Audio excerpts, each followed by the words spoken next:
Who is Barack Obama? By Roberta Edwards, illustrated by John O'Brien. Who is Barack Obama? There once was a young man who was a student at Columbia University. He had never lived in New York City before.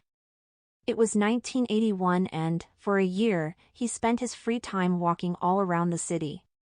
He was not only interested in seeing famous sites like the Statue of Liberty that many tourists visited, but he also wanted to visit other parts of the city, like Harlem. Harlem is a famous neighborhood where many black families have lived since the 1920s. The young man visited historic churches and the Apollo Theater. He heard Jesse Jackson, the civil rights leader, give a speech. On his long walks, the young man kept looking at people. He hoped to find where he fit in. The young man's name was Barack Obama. Tall and skinny with an afro, he was half white and half black. Often he felt he didn't belong anywhere. He was unsure of his future. What would he make of his life? Back in 1981, if someone had said, "Guess who will be President of the United States in less than 30 years, Barack would never have said, "Me." Yet on January 20th, 2009, that is exactly what happened. Barack Hussein Obama was sworn in as the 44th president. Imagine how surprised that college kid would be to find himself living in the White House. Chapter 1. Born in Paradise, Hawaii is a group of islands that lie in the Pacific Ocean.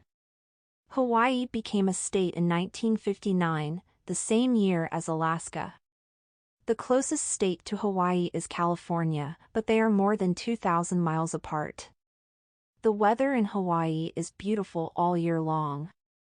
Tropical flowers make the air smell sweet. There are palm trees and beautiful beaches. Even in the early morning, surfers are out riding the waves. They go surfing before school starts.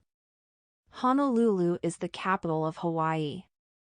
This is where Barack Obama was born on August 4, 1961. Barack's first name means blessed in Swahili, an African language. Barack was his father's name, too. But neither of the baby's parents called him Barack. He was always Barry. Barry's father was from Kenya, a country in Africa. He had come to Hawaii to study at the University of Hawaii.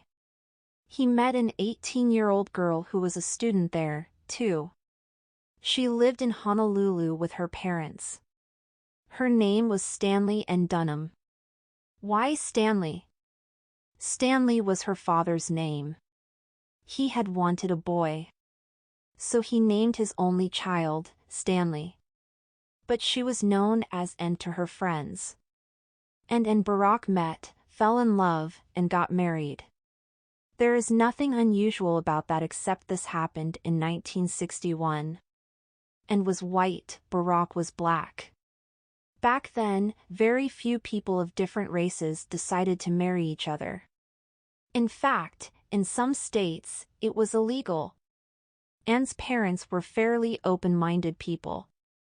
They accepted their new son-in-law. He was smart and interesting. And they adored their chubby baby grandson. Little Barry grew up calling them Gramps and Toot. In Hawaiian, Tutu means grandmother. In Hawaii, many people have brown skin, so Barry didn't look or feel any different. At the beach, Gramps liked to fool tourists by saying Barry was the great-grandson of a famous Hawaiian king. When Barry was 2 years old, his parents split up.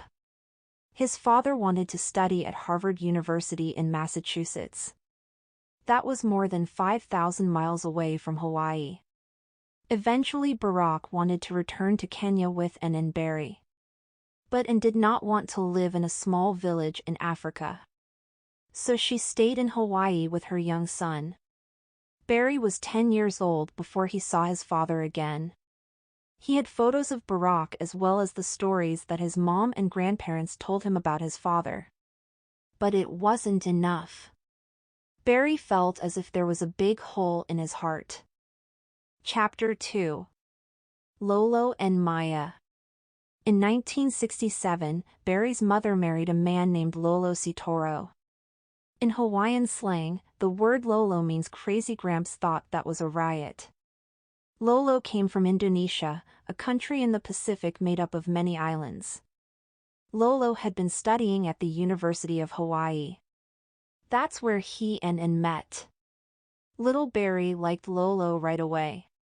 When Lolo returned to Indonesia, and Barry went, too. And was ready to move away from her parents and become more independent. Indonesia. More than 17,000 islands in the Pacific and Indian Oceans make up the country of Indonesia. Only about 6,000 of these islands have people living on them. The climate is tropical with wet seasons. Except for Brazil, Indonesia has a wider variety of animals and plants than any country in the world. There are a lot of people, too, about 240 million. The majority are Muslims. They follow the Islamic religion. For more than 300 years, the Dutch ruled the area.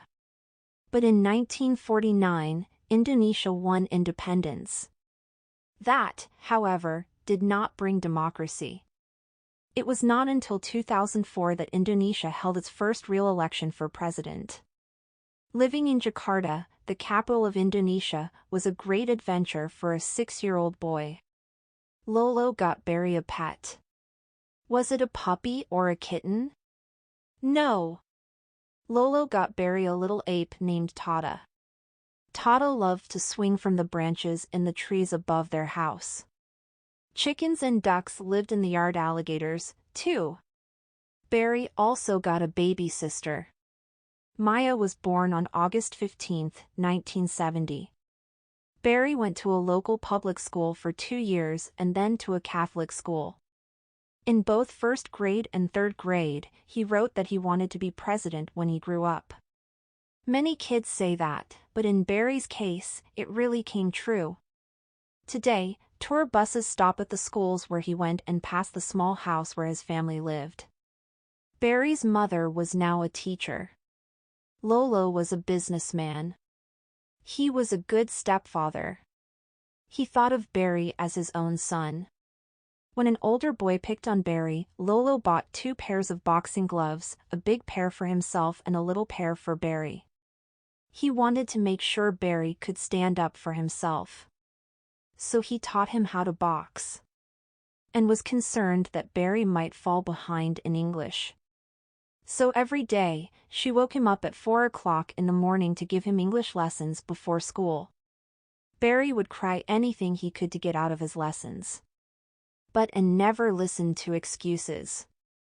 She told Barry, "This is no picnic for me either, Buster." She also taught him American history.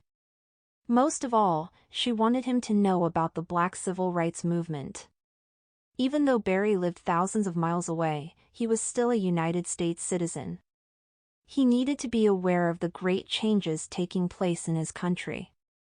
She told him about civil rights leaders, like Martin Luther King, Jr. What exactly are civil rights? The right to vote is one. So is the right to a decent education and a decent job. For a long time, in the United States, African Americans were denied these basic rights. But in the 1960s, new laws were passed to provide equal rights to Black people. The Civil Rights Act was passed in 1964, the Voting Rights Law in 1965. Because of his mother, 9-year-old Barry began to understand what being Black meant in the United States. Jim Crow laws. The end of the Civil War also brought an end to slavery. However, until the middle of the 20th century, Black people were often treated as second-class citizens. This was most true in some southern states. Black people were kept apart from white people through laws known as Jim Crow laws. The name may have come from a Black character in Songyan dance shows popular in the 1800s. Black people could not eat in the same restaurants or stay in the same hotels as white people. Signs in store windows said, "For whites only." Black families could not buy homes in a white neighborhood. Black children could not go to the same school as white children. There were even separate water fountains, separate seating areas in movie theaters and baseball parks, and separate seats on buses. The idea was that the two races would be separate, but equal. Only the system was never equal. A water fountain for black people would barely work, while the one next to it for whites would be lovely and modern. Chapter 3. Back to Hawaii. The longer the family stayed in Jakarta, the more Anne worried about her son. Barry was bright. He belonged at a better school. With help from Gramps' boss, Barry won a place at a top private school in Hawaii, the Punahou School. So Anne sent Barry back alone to live with his grandparents. Barry had never been separated from his mother before. He was only 10. His first day at the new school was every kid's nightmare. He felt like a freak. The other kids laughed at him. Barack Obama, what kind of name was that? His clothes weren't right. He wasn't rich like most of the kids. And there was only one other black student, a girl in his class. Barry tried his best to fit in and find friends. Mostly he tried not to stick out too much. On top of everything he was dealing with at school, Barry also found out that his father was coming to visit. Barry had not seen him in 8 years. What did he remember? Not much. The stories his mother told made his father sound strong and heroic. Like an African prince. Yet the man he met was very thin, had a small beard, and wore thick glasses. Because of a bad car accident, he walked with a cane. The elder Barack Obama was nothing like what his son had imagined. Barack Obama, Sr., remained in Hawaii for 1 month. And was in Hawaii for this family reunion, too. Barry's father stayed with Toot and Gramps. It was not an easy time for Barry. One day after his homework was done, Barry went to watch TV. But his dad said Barry should read instead because TV was a waste of time. Oh, how Barry resented being told what to do. What right did his dad have to suddenly show up and order him around? His father also planned to come to Barry's new school and speak to his class. He was going to talk about life in Kenya. Many years later, Barry wrote, "I couldn't imagine anything worse. What would everybody think of his dad?" But the kids loved hearing about Africa. They were fascinated by the mud huts in his father's tiny village in Kenya. And they were amazed that, in Kenya, animals like elephants, lions, buffalo, and hippos lived in the wild, not in zoos. At the end of Barack Sr.'s talk, everyone clapped. One boy told Barry that his dad was cool. But actually Barry didn't need to be told. He saw that for himself. After that day, Barry got along much better with his father.